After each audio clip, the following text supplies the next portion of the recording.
ঠাকুর, মা, স্বামীজির শ্রীচরণে ভক্তিপূর্ণ প্রণাম জানিয়ে আজকের নিবেদন শ্রী শ্রী মায়ের কথা। স্বামী অরূপানন্দ। মা তাহার ঘরের বারান্দায় দ্বারের সম্মুখে বসিয়া পান সাজিতেছিলেন। বেলা প্রায় 9টা। আমাকে মুড়ি খাইতে দিয়াছেন। খাইবার পর কথা হইতেছে। আমি বলিলাম, মা, এবার আমাকে বেশি দিন রেখো না। মা বললেন, থাকতে ইচ্ছা না হয় আমার সঙ্গে যাবে। সময় হলে, অর্থাৎ দেহান্তে সকলে যাবে। আমি বললাম, ঠিক মনে যেন থাকে। মা বললেন, সে তো বললুম, তোমাকে এসে সঙ্গে করে নিয়ে যাব। আমি বললাম, এবার আমাকে নিয়ে যাও, পরবারে ঠাকুর যখন আসবেন তখন সঙ্গে আসব। মা হাসিয়া বলিলেন, আমি তো আর আসছি না। আমি বললাম, তুমি আসো আর না আসো, আমি আসব, আমার আসতে ইচ্ছা আছে। মা বললেন, তুমি তখন হয়তো আর আসতে চাইবে না। এ জগতে কি আর আছে? কোন জিনিসটা ভালো বলো না? তাই ঠাকুর সজনে ডাঁটা, পলতা শাক এইসব ছাড়া আর কিছুই খেলেন না। মুখে সন্দেশ দিতে যেতুম, বলতেন, ওতে কি আর আছে?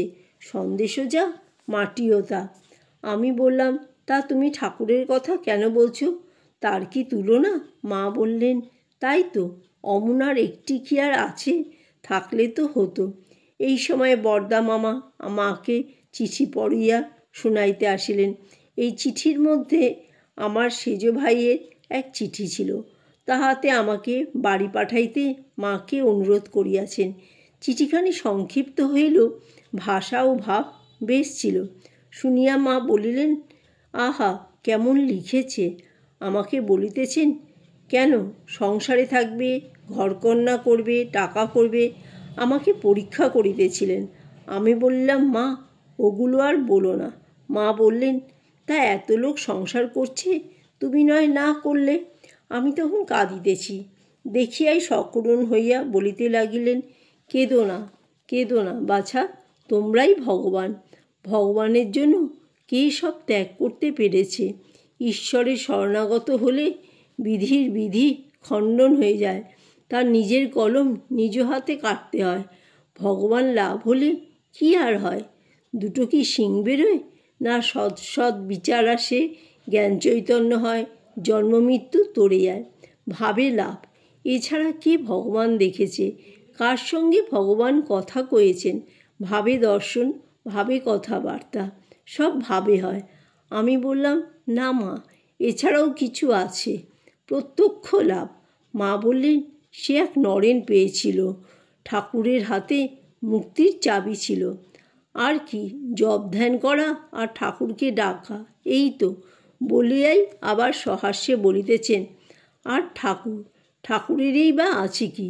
তিনি তো চিরদিনই আপনজন। আমি বললাম, মা, দেখো যেন আমার ঠিক ঠিক হয়, অমনটি আপনার। মা বলে, তা কি আর বারবার বলতে আছে? হবে হবে।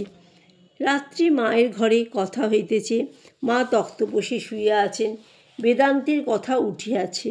আমি বলিলাম, নামরূপ ছাড়া আর কিছুই নেই। জড় পদার্থ বলে কিছুই প্রমাণ করা যায় না। তাই শেষে বলে, ঈশ্বর টিশ্বর কিছুই নেই। মা শুনিয়াই আমার কথার ভাব বুঝিতে পারিয়াছেন। অমনি বলিতেছেন, নরেন বলেছিল, মা, যে জ্ঞানে গুরুপাদ্যপদ্ম উড়িয়ে দেয় সে তো অজ্ঞান। গুরুপাদপদ্ম উড়িয়ে দিলে জ্ঞান দাঁড়ায় কোথায়? তুমি জ্ঞান চচ্চড়ি ছেড়ে দাও। তাকে কে জানতে পেরেছে?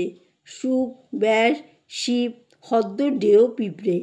আমি বললাম, না, জানবার ইচ্ছা আছে, কিছু কিছু বুঝতেও পারি। কি করে বিচার বন্ধ হবে? মা বললেন, ঠিক ঠিক পূর্ণ জ্ঞান না হলে বিচার যায় না। আবার সৃষ্টির কথা উঠিল।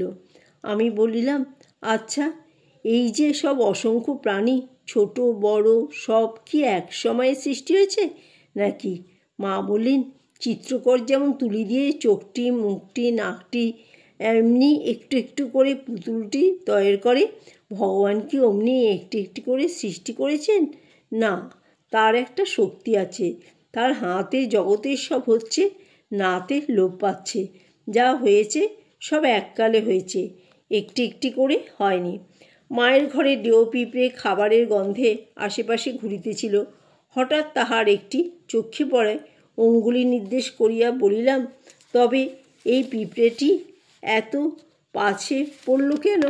ওর তো মানুষ হতেই অনেক দেরি। মা বললেন, হ্যাঁ, অনেক দেরি। পরে এই সৃষ্টি প্রসঙ্গেই বলিলেন, কল্পান্তে সব যেন ঘুম থেকে ওঠে। ইহার পরে আমি জপতপের কথা জিজ্ঞাসা করলাম। মা বললেন, জপতপের দ্বারা কর্মপাশ কেটে যায়, কিন্তু ভগবানকে প্রেম ভক্তি ছাড়া পাওয়া যায় না। জপটপ কি যেন, ওর দ্বারা ইন্দ্রিয় টিন্দ্রিয়গুলির প্রভাব কেটে যায়। ললিতবাবুর কথা উঠিল। কয়েক মাস যাবৎ তাহার খুব ব্যারাম, সংকটাপন্ন অবস্থা। মা তাহাকে খুব ভালোবাসেন এবং তাহার জন্য বিশেষ চিন্তিত আছেন। বলিতেছেন, ললিত আমাকে কত টাকা দিত, তার গাড়িতে করে বেড়াতে নিয়ে যেত, দক্ষিণেশ্বরে ঠাকুরের সেবায় ও কামারপুকুরে রঘুবীরের সেবায় অনেক টাকা দেয়। আমার ললিতের লাখ টাকার প্রাণ, অনেকে টাকা থেকেও কৃপণ। পরে বলিলেন, যার আছে সে মাপো, যার নেই সে জপো। অর্থাৎই যার আছে সে ভক্ত ভগবানের সেবা করুক, আর যার নেই সে ভগবানের নাম জপ করুক। এই উভয় উপায়ে ভগবানের কৃপা লাভ করা যায়। আবার কথায় কথায় প্রেম ভক্তির কথা উঠিল। মা বলিলেন, বৃন্দাবনে রাখালরা কি কৃষ্ণকে জপ ধ্যান করে পেয়েছিল? না, তারা আয়রে খাড়ে নেড়ে এই করে কৃষ্ণকে পেয়েছিল। আমি বললাম, তার ভালোবাসা না পেলে তার জন্য প্রাণ কেন ব্যাকুল হবে? মা বললেন, তাই তো, সেটি তার কৃপা। সকালে 8টা-9টার সময় আমি গিয়া দেখি মা ঘরে বসিয়া পান সাজিতেছেন। আমি কাছে বসিয়া কথা কহিতে লাগিলাম। আমি বললাম, মা, এত দেখি শুনি, তবু আপনার মা বলে জানতে পারলাম না। মা বললেন, বাবা, আপনার না হলে এত আসবে কেন? যে যার সে তার, যুগে যুগে অবতার। আপন মা সময়ে চিনবে। কিছুক্ষণ পরে আমি আবার মা, বাপ ও ভাইদের কথাই বলিলাম। বাপ মা মানুষ করেছেন, এখন দেহান্তে তারা কোথায় কিভাবে আছেন জানি না। মা ভাইদের যাতে সুমতি হয় তাই আশীর্বাদ করো। মা বলিলেন, সবাই কি তাকে চায়? এই বাড়িতেই এত লোক আছে, সবাই কি আমাকে চায়? একটু পরে আমাকে বলিতেছেন, বিয়ে করো না, সংসার করো না। বিয়ে না করলে আর কি, যেখানে থাকো সেইখানেই স্বাধীন। বিয়ে করাই হচ্ছে মহাপাপ। আমি বললাম, মা, আমার ভয় হয়। মা বললেন, না, কোনো ভয় নেই, ঠাকুরের ইচ্ছা।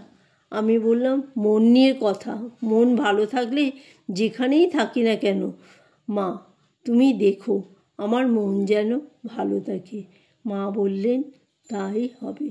জয় মা শারদা।